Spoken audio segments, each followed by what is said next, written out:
Hey Gearheads, and welcome to Garage Talk. I'm Corey, and that is a truck I very desperately wanted.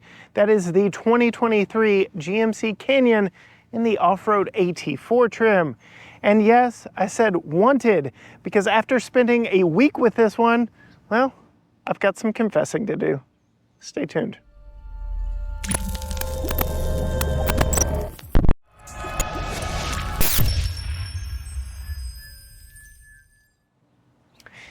Yes, Gearheads, I said confessing, because I have driven exclusively GM products, well, since I turned 15. I have loved the brand. I just came back from their headquarters and was like a kid in a candy store. I've sampled a lot of products of theirs over my lifetime driving vehicles, and I can definitely tell you this modern crop of vehicles, well, they're better than 90% of the hate online you would read would lead you to believe. Yes, GM is really making something of itself here lately. And perhaps that's where this truck really just has me confused, and why this week with it was so confusing and disappointing, really. I really liked this truck on paper. I spent countless hours on the build and price site figuring exact options that I would put if I were to spend my hard-earned money on the truck. In fact, I think the mid-size pickup truck market is one of the hottest right now, and has got me the most intrigued, because as somebody who lives in a neighborhood who doesn't need a truck but really kind of wants a truck, it's where this mid-size segment really comes into play. It would fit in our garage, definitely fits in our driveway. It's easy to maneuver around parking lots and get into places most bigger trucks just can't get. Let's face it, full-size trucks are massive now. This really is the size vehicle most people would need if they need a pickup truck. And yes, I have a little bit of a macho attitude when it comes to pickup trucks, so I would want the AT4 off-road package with these 18-inch wheels and off-road tires. This one really does appeal to me, but it just feels like GM has taken one giant step forward in products like that GMC 2500 HD Denali Ultimate that we tested recently, about 3 steps back with this truck. There's just so much about it that leaves me scratching my head wondering, is this really the same GM, the same GMC that brought us that last truck that I loved so much and would pay an exorbitant amount of money for? I mean, we were flirting with 6 figures, and I really wanted that truck. This thing is half the price, has quite a bit of luxuries in it itself, is way more maneuverable off-road, but here I am telling you, I no longer want it. What happened? Well, many would lead you to believe that it starts here under the hood. Gone is the 6-cylinder engine of the previous generation. Gone is that baby Duramax of the previous generation. Left with only this small displacement, 2.7 liter high output, turbocharged 4-cylinder. Yes, a turbo 4, making 310 horsepower and 430 pound-feet of torque. This is the exclusive engine and engine choice across the GMC Canyon pickup line. Made it to a revised version of the, well, somewhat maligned 8-speed automatic that was in the previous generation as well. But I can say, getting into it and actually driving it, which this is the first time to ever get behind the wheel of a GMC Canyon, and I think, yep, the only time to get into this power configuration of this engine and transmission, I can say that it's really good. And as I was putting together all my research and talking points for this vehicle, I did note how the horsepower and torque of this engine is nearly identical to the 3-liter inline 6 Duramax that I sampled and loved in the Silverado Trail Boss that I tested earlier this very year. So the power numbers are absolutely there. This is a very strong engine choice, and when you push it, it'll go. The transmission has not let me down. The engine has not let me down. This thing has got plenty of power. It's got V8 levels of power, inline 6 turbo diesel levels of power. The power is not the problem with this one. Even the transmission is not the problem with this one. I really have enjoyed everything about driving this vehicle around. There's just one small problem with the engine that we'll get to in just a little bit. Otherwise, while we're in here driving it, I can talk about how this thing drives and navigates. It's really good. Yes, it rides a little bit like a truck, but it is a truck. You want it to be a truck. You don't get a 7,700 pound tow rating and ride like a sedan. Like, you make sacrifices for a truck to do truck things. You don't get 9.6 inches of ground clearance and 33.3 degrees of approach angle off-road with a sedan-like ride. So yeah, I'm completely fine with the ride of this. The visibility out of it is very good. All the windows are big and the openings are low, and I can just see. I can see the corners of it. I can see all around in this one. Although, I will note, the rearview mirrors do seem a little small for a pickup truck. Again, small nitpicks here and there. For the most part, the overall overarching experience with this truck has been a really good one. Just driving this around, living my daily life, reminds me why I wanted a midsize pickup truck so badly and why I was so intrigued by this pickup truck when it came out. Knowing that the engine and transmission is such a strong point and not a detractor of this vehicle only added to my frustration elsewhere. This really would fit me and my lifestyle very well. This really would be, and nearly is, a perfect truck for me. But there's still more to talk about. So if it's not the engine and transmission, is it the exterior styling that has got me turned off? Well, absolutely not. The styling is what drew me to the build and price page over and over again. Like, how could I get this pickup truck in my driveway? I've done countless walk around videos of this and the Chevy Colorado twin of this. And I have really loved my time walking around these in showrooms. I've even gotten to drive 3 different iterations of the Colorado, but this GMC Canyon is really the one that I wanted. And let me tell you, spending a week with it has just reaffirmed how much I love the design of this Canyon. I have been told time and time again, I've been stopped time and time again here in East Texas and told how good this truck looks. From its volcanic red tint coat paint job to its just big burly looks, the LED running lights, turning lights, fog lights, headlights, LED, all the things up front, to just the red tow hooks that make it look big and macho, to the fact that all GMC Canyon models have a wider stance than the lower trims of the Canyon, or of the Colorado from Chevrolet. And they also have a lift over the Colorado from Chevrolet. The stance on this pickup truck is absolutely the vehicle I would want over the Chevy version, just because it looks so big and tough. The shoulders really stick out and let you know that this thing means business. The Chevy, well, you have to get the ZR2 to get the wide stance, or the Trail Boss, and both of those come with compromises.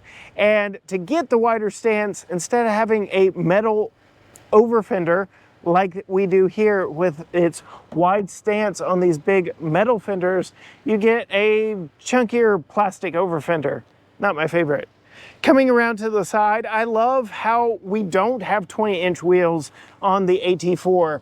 Yes, you can opt for 20-inch wheels, but here we have 18-inch wheels wrapped in some fairly good Goodyear Wrangler AT tires. Me personally, my time on build and price, I would opt for the optional MT tire that looks just a little more aggressive, but I would absolutely stay away from the 20s. I'm just glad that they are an option, or actually more standard.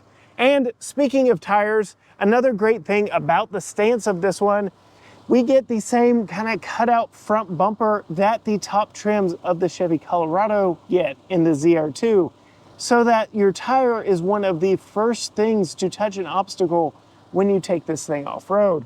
Yes, the stance of this thing absolutely does it for me. I really love how tall it is, how wide it stands, how strong it looks just sitting still in the driveway. Now, there are some bad things about this to me that I have to call out, that you really don't get to experience until you put these things to work. And I can tell you from experience now, I have put this truck to work. We've taken it off-road and we've thoroughly enjoyed it. But the entire time I had running in the back of my head how all of this is all plastic. It's not until even way back here that you get into any sort of metallic protection for the underbody. So yes, we have nothing but plastic up under the front of what is supposed to be a all-terrain four-wheel drive. Yes, for those of you who don't know, that is what AT4 has derived from, the previous all-terrain trims. So that's just kind of a miss for me. Also a miss for me is if we did get the AT4X, it would come with some rock sliders that go down the side. But you see all those black circles running down the red paint job of this? Yeah, those are the mounting points for the rock sliders. Not the frame, but the body itself, which just seems a little backwards to me, that the frame is right back there. You could very easily mount it to the frame, which you can very clearly see from down here. But for some reason, we're deciding to mount them to the body. It seems lazy. It seems like an afterthought. It seems like something I could do in my driveway, and I would want something a little bit stronger than a body mount. I would want something mounted to the frame. That's just me. Otherwise, the styling of this absolutely knocks it out of the park for me. All the way around, it is a really handsome truck that has absolutely turned heads everywhere I've taken it. And while we're talking about the engine, yes, I can talk about it has a maximum tow rating of 7,700 pounds when properly equipped, which this truck is not for some reason. So we get the hooks for the chains back here, but no hitch receiver.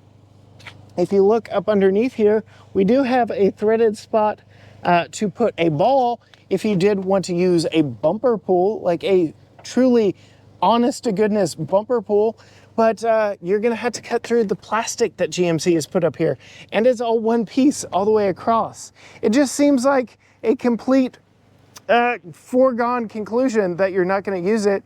So I'm kind of wondering why they even put it there. Just seems a little bit backwards for me. And while we got all LED lights up front, you can see from the turn signal back here, we get incandescent brake lights. This is a vehicle that cost $50,000. And yes, I know in today's age, that really doesn't mean a whole lot, but it just seems a little cheap when you're talking about a premium off-road brand like GMC and their AT4 line.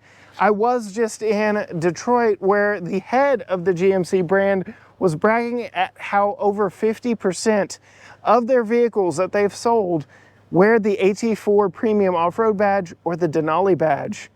75% of the trims that you can get in this Canyon wear one of those two badges. But I'm sorry, in 2023, incandescent lights don't really scream premium to me. Perhaps I'm just nitpicking. One thing I really do like, the damp tailgate, the spray and bed liner back here. We do have some additional power with 120 volt, 400 watt power outlet right here back in the bed. So you can do some fun tailgating. And an even better feature that I think is the most reasonable when it comes to the whole tailgate wars is the lockable storage here in the tailgate is actually putting this to good use, because that would otherwise be wasted space. You can see we do have a drain plug here if I wanted to fill this up with ice and put all kinds of drinks in here, or you could put something like your tow straps or jumper cables back here. And when the vehicle is locked and the tailgate is closed, That is locked and that is closed and you can't get to it. All American trucks seem to be content with putting some sort of measurement on the back of the tailgate, but what they don't think about is just how wide those tick marks are. You're not going to be doing anything with any sort of precision or, in GMC speak, professionalism. This is not professional grade. This is just going to keep you from telling some wildly eccentric fish stories. Another confusing point for me, now that I'm up to speed here, is the cruise control in this. So I've got a following distance indicator with a warning light up front that uses a radar to keep track of all of that. I've got automatic emergency braking and downhill descent control. So the vehicle has what seems to be all of the hardware, but none of the software for something as simple as adaptive cruise control. Explain that one to me. So it's not exactly the engine, it's not exactly the transmission, it's not exactly the style. So surely something on the inside has got to be the problem, right? Well, before we hop in, I do want to show you the key. Typical GMC key. It is a proximity key with lock, unlock, remote start, and a horn button on it. You can also deploy a physical key from here, but you don't have to. You can keep it in your pocket, your purse, wherever you keep your vehicle keys, because you can just walk right up to it. It is not a passive system. You do have to push this button to lock and unlock the vehicle. I will say it is only on the front doors, and in its current setting, you push it once to unlock the front door, you push it 2 times to unlock the bed, the tailgate, I should say, and the back doors. And the same is true over on the passenger side, except you only have to push it once to unlock all the doors. Looking inside, again, this is one of the areas where I was on Build and Price just admiring the work that General Motors and GMC has done with the interior style of this pickup truck. It is truly one of the better looking interiors on a midsize pickup truck. We already know the new Tacoma, which is the king of the midsize class, is going to have a baby Tundra interior, which is not my favorite, but this one is. This is my favorite interior in the midsize segment, especially here in the GMC version. We've got a lot of different textures, colors, and materials in here. We have memory seats. We have auto up-down windows, or window. That's just the tip of the iceberg in here. We have multi-position power seats here with lumbar. We have a seating position that isn't chair on ground like the Tacoma. And we just have a very premium look all the way around, from the piping on the seats, the contrasting leather here, the brown insets on the perforations here on the seats, the fact that these are heated and ventilated, the fact that the passenger ventilation turns off if the passenger gets out of the vehicle. Like, those fans can get really loud. And it's nice to know that GMC is thinking, hey, if nobody's over here, I'm just going to turn it off. In fact, the ventilation knows that it was turned on the last time the vehicle was running and comes on again for you. I absolutely love that. I don't understand why some automakers decide that you have to turn that on every single time. It should just be a software fix. But let's get inside. Let's close the doors. Let's get down to the meat and potatoes of it. It all starts here over my left knee. And you know what? In fact, I'm gonna start up the vehicle.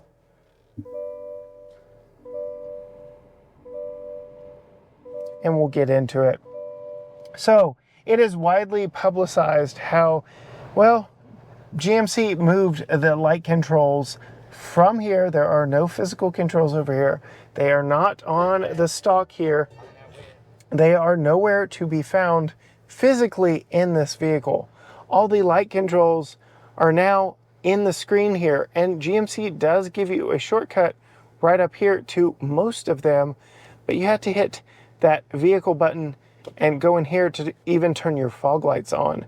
So that's just a really strange one to me. If you want to be high school cool, you had to go through the screen to do it. So that's just one thing. I know it's minor. Living with it, I can tell you, I don't know how many times I turn lights on vehicles that have automatic lights anymore, but it just seems like an odd choice. Otherwise, we get a very large, a very well situated, very well working AC vent. In fact, that is my favorite thing about this truck altogether, that I have learned about this since driving it around for a week in the heat of the end of Texas summer. The AC system absolutely works in this. It is a dual zone, it is automatic, but it will freeze you out. I have never been so cold in a vehicle in my life as I have in this one, at least in a vehicle that I have the control over. I can absolutely freeze myself out in this one. So I will say the air vents, very well placed, and they work. Here we get the smaller 8-inch digital information center. You had to step up to the Denali or the AT4X to get the full gauge cluster in here. I believe that one's 12 inches. This one works relatively well, but again, we get into that thing where GMC has moved some stuff around from where they normally do it and where it makes the most logical sense. If I want to go in to my trip information and reset my trip computer, it's not anywhere here. It isn't holding down the check button or holding down the button that took me to the screen. No, yet again, you have to go to this screen, go to vehicle information, wait, go to trip, and now you can come in here and reset trip 1 and trip 2. Just another odd thing to move from a place where you already had physical controls. That one really seemed odd to me. I had to Google how to reset the trip computer because the supplied owner's manual left a lot to be desired when it came to further information on this truck. And it took me to an online one that was less than helpful. Again, one giant step forward, 2 steps back with this truck. It just seems a little weird. And since I'm on this, yes, I know we already talked about the engine and how strong and powerful it was, but those numbers, well, they're not great. The window sticker claims 17 mpg city, 21 on the highway, and 19 combined. And I looked and pulled it up on fueleconomy.gov and found out that that is technically the exact same as the outgoing V6. But I'm not even seeing those window sticker numbers here in this pickup truck. Trip 1 is entirely me driving it, me and Holly, I should say. Some of that is off-roading, so I will give it that, but I have never, ever seen 17 mpg in my time with this truck. That 524.6 miles of trip 2, I don't know who all drove the additional 250 miles, 50 plus miles, but you can see there, even still, we don't have 17 mpg. So just a little bit of a disappointment when it comes to the fuel economy.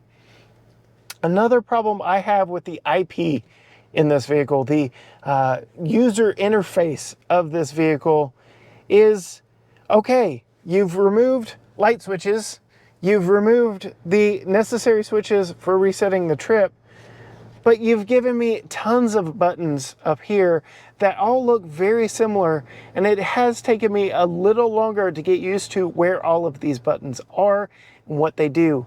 Auto is right here, your fan speed is right here, your heat and ventilation for your front seats are over here, but it really just all gets lost in a sea of buttons. That has long been a complaint of the current C8 Corvette, and I think that's a similar problem here.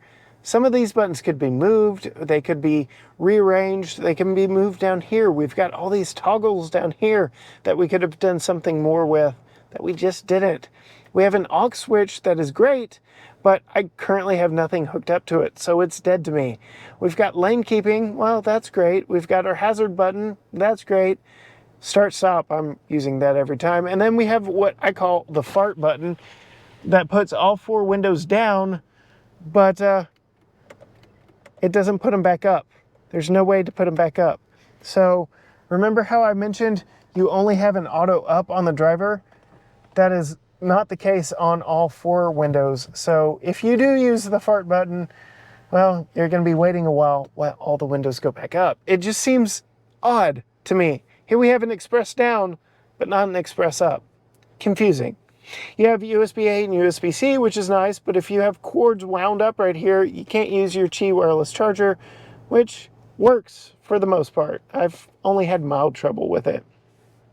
We have an 8-speed automatic transmission with a mechanical gear selector, which I really like. A very clear, crisp, wide-angle rear view camera that does a good job. But again, with a price tag of $50,000 like this truck has, I'm kind of confused why it doesn't have 360. And I really do like the screen in this one. It is clear, crisp, easy to read, and very bright. Not only is this screen here in this GMC Canyon, but also the Chevy Colorado. It's in the Chevy Trax and the Chevy Trailblazer. Pretty high volume vehicles for the brand, and looks to be in pretty much everything else moving forward for them. It's a good thing. This screen is really good. It's just a shame they've moved so many things solely to the screen.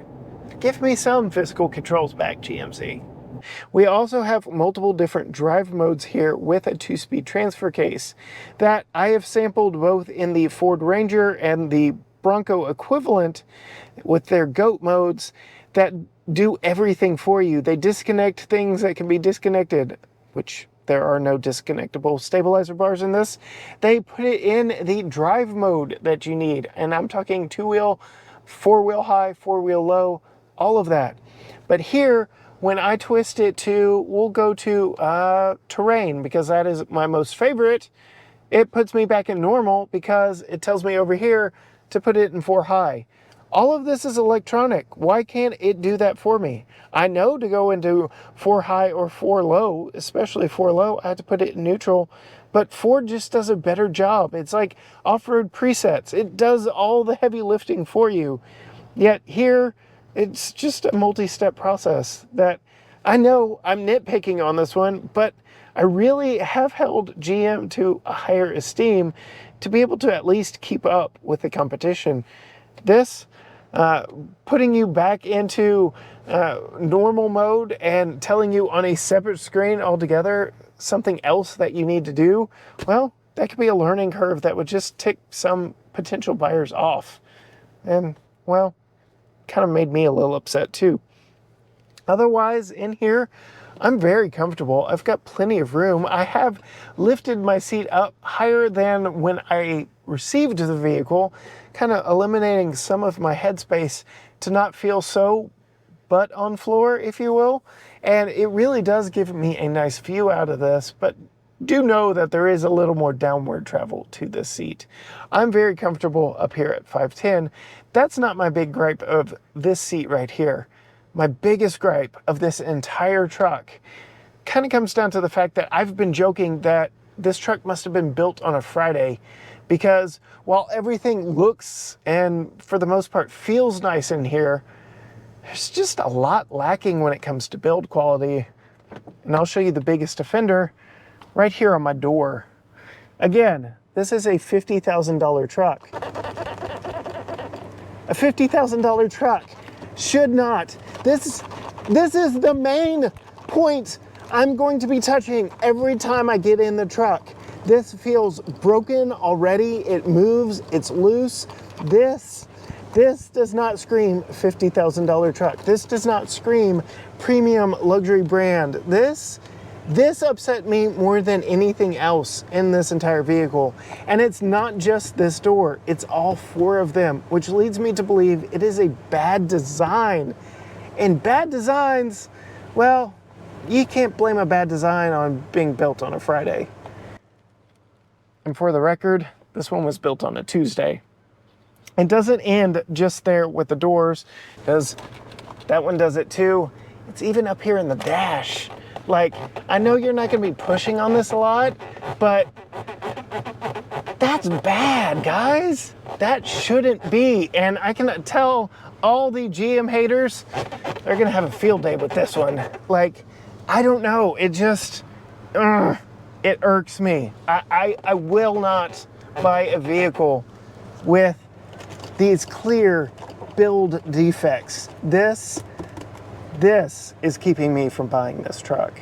When it comes to the back seat of this pickup truck, I've got some gripes as well. I've sat in it many times at various different car shows and shown you around. I can sit behind myself just fine, which again, in the midsize pickup truck class, they're all relatively tight in the back seat. I get that. I drive a compact car. I am not surprised by the limited amount of space back here, but what I am surprised about is the just limited amount of useful space back here. And many owners of 2022s and older will note that you could previously fold the seat back down and have a massive flat load floor for dog kennels or moving boxes, stuff that you wanted in the vehicle with you, not in an exposed bed. And here, well, this is fixed in place. We don't even get the cool hidden storage of the full-size trucks. We get just a standard seat back, which is fine. We do get a fold-down center armrest if you can dig your fingers in there and get it out. That's fine. You even get the cutest little center headrest that I've ever seen in a vehicle. We get a sliding open rear window, but again, talking about build quality, I'm just a little confused back here. And then when it comes to useful space, typically we would talk under seat storage. And I really like how this is 60-40 split so that Tucker's car seat can be over there and I can still get underneath the seat. But when you do, there's just plastic and tools down here. I don't understand why they're wasting all this space with this bar, why they couldn't re-engineer the sides or something to be stronger to give you a better storage spot down here. I've talked to owners of the previous generation and this is just a travesty of underfloor storage or under-seat storage. It completely hampers what you can put down here, mostly because of this and how they've packaged all the tools for fixing a flat tire. Not to mention the full-size trucks allow you to put this up and down one-handed, whereas these mid-sizers require you to pull a latch on the side. Again, nitpicking a little, but also kind of just flat out annoying. Climbing into it, I can show you at 5'10" behind myself, I'm not touching the seat in front of me. The seat back is relatively comfortable. I am a little more upright back here, but I'm in a truck. This isn't a luxury vehicle, and I feel like I'm in a nice truck back here. Aside from the doors that squeak, I even get a couple of cup holders on the back of the center console here. I get some storage at least behind the seat backs here. I even get a USB-A and USB-C port and some air vents back here. But otherwise, it just feels like the storage in this truck overall is lacking. Now, you're probably just saying, yes, you're just nitpicking it all the way around. And for the most part, yeah, maybe I am. And maybe it is just because I've held the brand to such high esteem. But it really feels like there are just so many missteps in the last 10 yards of this. There's no touchdown. There's no extra point. This was just a miss and fell short of the goal in so many ways that are critical to the everyday use of the vehicle. Do I need more time in one? Yes. Do I want more time in one? Yes. Do I want the AT4X to see if, well, maybe that one sweetens the pot just a little bit more? Absolutely. But I can tell you, it ain't the engine's fault. Well, gearheads, there you have it. After living with this pickup for a week, a pickup truck that I was legitimately researching to purchase myself with my hard-earned money, I'm left disappointed and confused. I have sampled enough products from General Motors, from GMC recently to know that the brand has come a long way, that they are not the same malaise era GM that they are still relatively known for by the haters. This really is a complete misstep when it comes to build quality and I reckon design on the inside. Some of you may be defending this one saying, well, yeah, everything inside that you complained about could just be this truck. And while I would typically say that, this truck has under 4,000 miles on the clock, and it's all 4 doors. If it were just the driver's door, and if I were at the end of the press life of this vehicle, I might be inclined to believe you. But something tells me this one was just a misstep by the brand. Don't get me wrong, it isn't just the doors and the squeaky dash. It's just the culmination of everything in this. The moving of everything to the infotainment system, the overuse of buttons in lieu of moving other things that you use to the screen. I don't know, it just seems like this truck must have been rushed because they just got so close with so many things, but where they missed, they really missed, to the point where now I would look for Ford or Toyota, and I very much look forward to getting behind the wheel of the 24 Ford Ranger and the 24 Toyota Tacoma, because so much of this has let me down. Can it be fixed? I do believe it, but I need to spend more time behind the wheel of one before I can recommend spending my hard-earned money or you spending your hard-earned money on this as a daily. So at least for me, with a week in this particular truck, could I recommend spending $50,000 on it? Sadly, the answer is no. But I do have a bright spot for you. Coming out tomorrow, I did have a lot of fun with this one. I took this one off-road and saw that, well, while GMC may have made a few missteps with build quality and design, they definitely didn't make any missteps when it came to the off-road capability of this one. Be sure and hit that subscribe button down below and ring the bell so you are notified when that video drops, because that too was part of the roller coaster of emotions that I went on in my week with this truck. I can tell you, if I made this video on the first, second, third day that we had this, I wouldn't even be as nice as I have been in this video to this truck. It really did start off on a very low bar with me, and it has steadily worked its way back up, really earning its praise and grace from me after taking it off-road. I'm not kidding when I say it has truly been a roller coaster of emotions, from being excited that this was finally coming to being let down over and over again with the build quality and just placement of some features and some just confusing choices overall, to the highs of taking it off-road, and you'll definitely want to stick around for that video, to the lows again of realizing that maybe this isn't the truck for me. There's just so much about this that has brought me up and down. Even now, driving this around, griping about it today, I'm like, but yeah, I kind of like it. But also, I kind of don't. $50,000 is a lot of money when it comes to anything. And to spend $50,000 on something that upsets me as much as some normal stuff does here in this one, well, it's just disappointing. You can find us on all social media platforms: Facebook, Instagram, Twitter, TikTok, YouTube, all those things, or you can head on over to gtgaragetalk.com.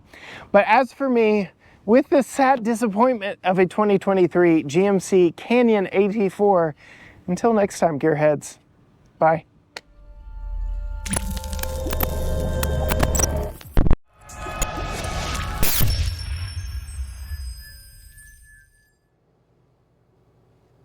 I really wanted to love this truck. It was so close. Holly even likes it at the price point. It's just so many misses.